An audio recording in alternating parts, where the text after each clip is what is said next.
One decision after you're gone could save 8 lives. This podcast is where those second chances begin. If you're new here, I'm Huffy, and this is Hangin with Huffy. April is National Donate Life Month, and today we will be talking about the myths and facts about organ donation. Now, I want you to know the whole point of this is to educate and teach you about organ donation. I will never say you have to be an organ donor. Now, I will encourage you throughout this video to become an organ donor, because if it wasn't for organ donation, I wouldn't be sitting here today making this podcast for you guys. So let's jump right into these myths and facts about organ donation. Also, if you have any questions about this stuff, feel free to drop them in the comments or email me at hanginwithhuffy@gmail.com, and I'll get back to you as soon as possible. I'm going to start off with what I think is the biggest one possible people believe in, and that's if you're in a car crash and you're an organ donor, they won't save you. Well, folks, that's absolutely not true. The number one priority is to save every single life. It doesn't matter if it's a paramedic, nurse, or doctor. I can assure you they will do everything possible to save your life. To add to that, if you die in a car accident, can you still donate your organs? Now, this one is a little tricky. Yes, you can donate organs after a fatal car accident, but it requires dying in a hospital while on a ventilator support. If death occurs instantly on impact outside a hospital, organ donation is typically not possible, though tissue and eye donation may still be options. Myth: the rich and famous receive treatment on the transplant list. I'm just going to keep this one short and simple. False. It doesn't matter if you're rich, poor, or celebrity. A national computer network maintained by the United Network for Organ Sharing, or UNOS, matches organs according to height, weight, and blood type, followed by medical urgency and the time occurred on the waiting list. Same goes with age, race, gender, religious affiliation, or financial status are not factors that determine who receives a transplant. So in the end, it doesn't matter if you have $1 million or you're just flat out broke. That doesn't matter to any of this. If you need an organ, you're gonna get an organ. On by the requirements it goes by. That part will not determine if you will get a life-saving transplant or not. Another fact I would like to share is it doesn't matter how old you are, you can be an organ donor at any age. Let me explain that a little better in detail. Whenever you are finally turning 16 and it's time to get your permit, you're going to be asked a very important question, and that's if you'd like to register to be an organ donor. It only takes 30 to 60 seconds to register to be an organ donor. Now, this isn't something you have to do and should never be pressured into doing, because this is your choice and your life. I'm only here to help educate and teach what I know about organ donation. To all the younger viewers, heck, even if my older ones watching this, before you make the decision to become an organ donor, sit down with your family and friends and just talk about it. But if you already know that you'd like to be an organ donor, then go ahead and check that yes box and sign up to be one. If you'd like to sign up from home, you can go to core.org, and in the right hand corner it says register.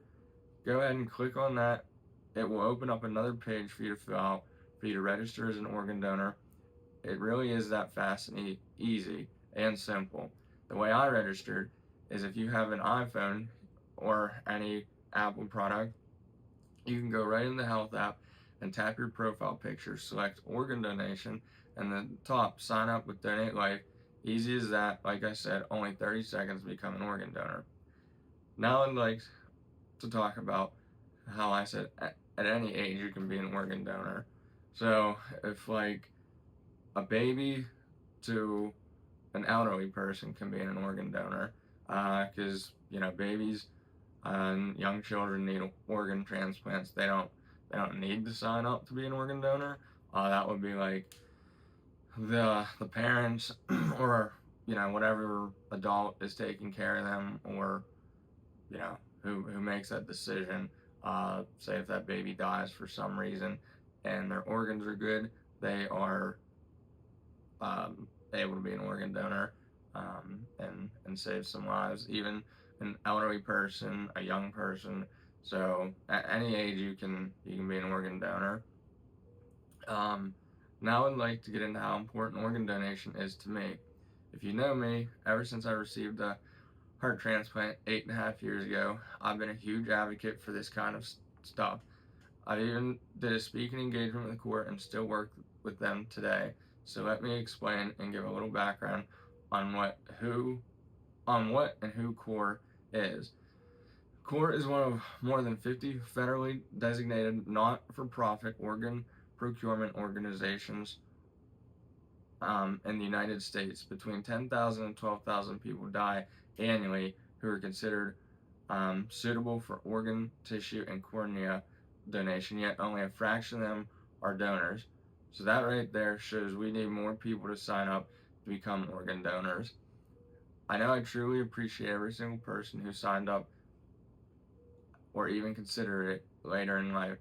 Going back, I just want to explain my story for those who don't know it. I'll just keep it real short though.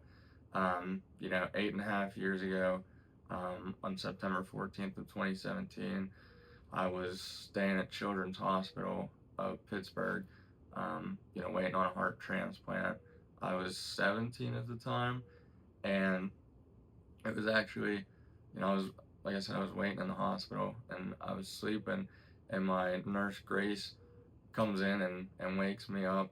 I've been waiting 1 year and 3 months on the transplant list already, and that's a long time to wait to if you're gonna make it or not, and especially at that age, as you put your life on pause and your family and your friends continue to do things. So that morning she comes in and says, I have a phone call, and my first reaction is to get my phone, and she's like, no, it's on our work phone, and it's my cardiologist, Dr. Sean West, and he finally says, we have a heart for you, the perfect match, and he asks if I want it, and they have to ask, because up until, not even at that point, up until you go down to the operating room before they put you to sleep, you can deny it at any time, because it is your choice if you want to do this, and if you want to continue through it. My initial answer was yes, because one, I was just tired of waiting in the hospital, and I'd like to get better. So I know they called me at 6:30 in the morning, but that whole day I was going through tests, procedures, blood work, just to make sure everything was still good, for me to go. I was healthy enough to get the transplant, and thankfully I was. So they took me down around 7:30 that night, and last thing I kind of remember, I wasn't in the operating room yet. They put me to sleep outside of it, and I was just I guess everybody's initial thought was, I hope I make it. Well, as you can see, I'm sitting here now, filming this for you, and the surgery took about 8 to 9 hours to do, and they thought I was going to be in the hospital for a couple months, but thankfully, from the day of my surgery, it was only 2 weeks I was in and out of the hospital, so can't beat that. But I was doing, well, fast forward 8.5 years now, and I'm back in the same position I was then. I'm in the hospital. I found out in January my heart wasn't doing so well, and then about 6 weeks ago, well, we already knew I had the disease called cardiac allograft vasculopathy, CAV for short. So that's where the coronary arteries deep inside the heart starts to narrow, and there's nothing they can do other than retransplant. And there's 3 levels of them. 1 and 2 isn't too bad. You don't have to really worry about it. It's once it gets to 3, and then, now mind you can live, you can live a good while on 3, but it is a very progressive disease, And from 6 weeks to last week, they said I would need a heart within a year to year and a half. Well, it got pretty bad that I become high risk for sudden cardiac death and, heart attack.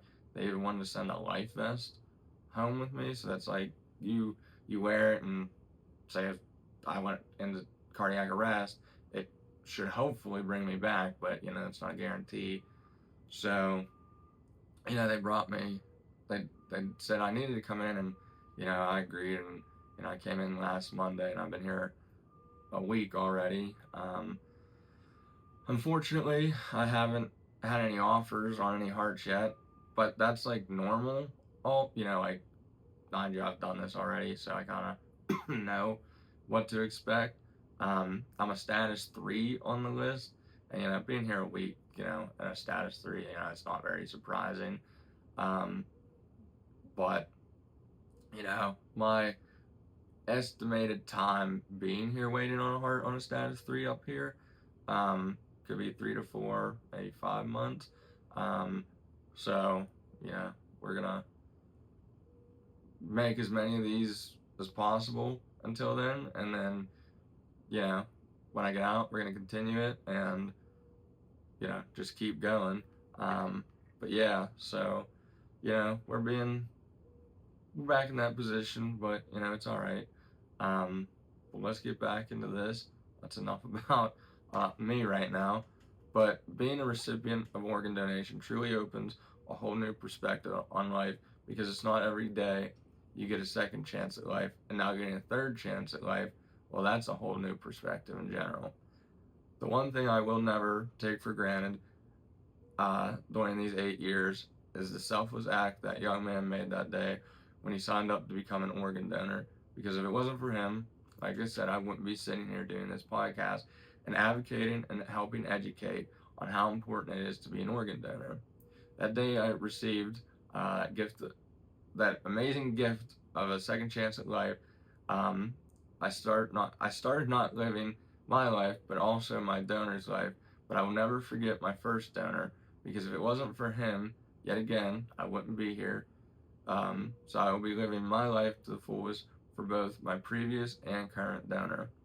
So the only thing I have left I want you to take away from this is one decision after you're gone can save 8 lives, and conversations like this are where those second chances carry on. And as always, thanks for hanging with Huffy. Don't forget to hit that subscribe, like, and share button. I truly appreciate it. So now that we talked about that, appreciate you sticking around. I did say I was gonna read some cards. I appreciate everybody who has sent e-cards, letters, packages in the P.O. box. We're gonna talk about something else. But yeah, so we'll read about like 5 each episode. And then I want to thank somebody for something, and then we're gonna talk about something. But yeah, so first one we have is from Lauren and Max Bigley. We are thinking and praying so hard for healing. Lauren and Max go to my church, so thank you guys for that. Let's see here. We have one from Colleen Murphy. We wait and hope for the Lord. He is our help and our shield. Psalm 33:20. Lifting you in prayer, Matt, as you wait on your new heart. You got this. God's got this. Thank you. And then we have one from Jam. Hi, Jam. I know Jam. Hi, Matt. Just want to let you know that we have been thinking about you on your journey for the new heart. Try to stay strong and think positive. You are in our prayers. Jan and Hank. I know Hank also. Alright, so we have one from Kelsey from work. Hi, Kelsey. Hey, Matt. I just want to say you're in my thoughts and prayers. If you need anything, just let me know. Appreciate it. Alright, we'll do 2 more. I got a bunch. So Bob and Barb Crow from Jacob Street Church. That's like 3 minutes from my church. We're connected. You're not on this journey alone. Lots of thoughts and prayers are with you. Thank you. I appreciate it. We'll do one more. One more.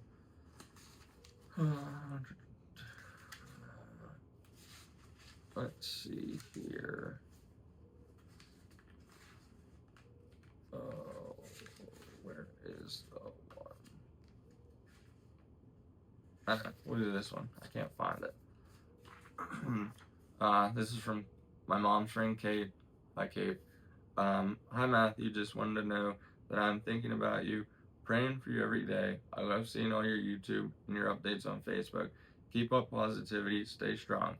You got this. Sending lots of prayers. Thank you. I appreciate that, Kate. So yeah, so like I said, we'll read each one of those every, well, not one, but a couple every week.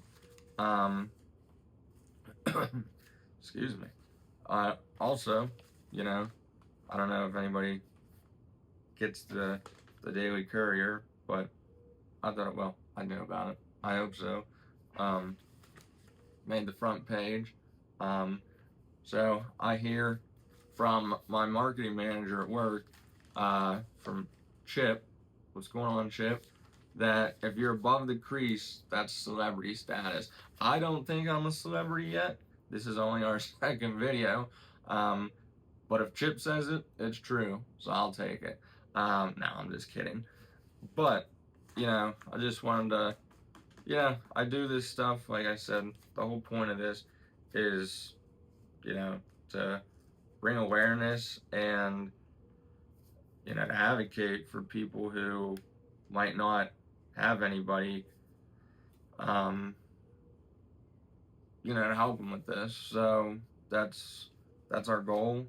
You know, I thought I'll be honest, I had no idea what I was going to do for this episode this week, until my one transplant doctor, Dr. Sid, was walking by, and, you know, he stopped in, we started talking, and that's when it kind of, you know, it hit us, you know, with me not having any offers already, that's, there's not a lot of people these days signing up to be an organ donor.